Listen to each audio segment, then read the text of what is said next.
ngayong taong panuruan 2025-2026 na binubuo ng 52 batang lalaki at 67 batang babae na may kabuuang bilang na 119.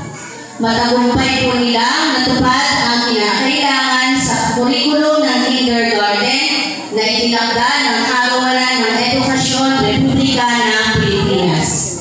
Kaugnay nito, magalang ko pong hinihiling ang pagpapatunay sa kanilang pagtatapos.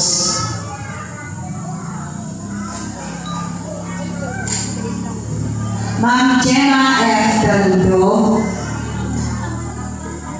pinapatunayan ko po ang 52 batang lalaki at 67 batang lalaki na may kabuuan na 119 na matagumpay pong natupad ang kinakailangan sa kurikulum ng kindergarten na itinakda ng Kagawaran ng Edukasyon Republika ng Pilipinas. Kaugnay nito, magalang ko pong hinihiling ang inyong pagpapatibay sa kanilang pag-angat.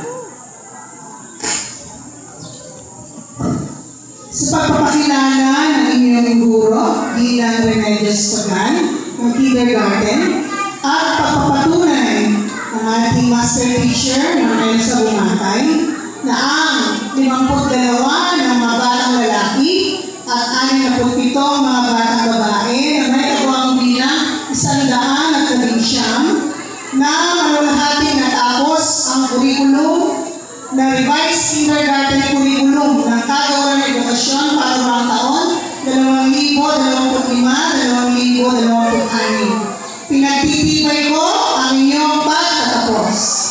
Maaari na po ninyong ipakala ang inyong mga anak sa anumang pampubliko o pribadong paaralan para sa unang baitang. Maaari na po nilang tanggapin ang sertipiko ng komplisyon. Binabati ko po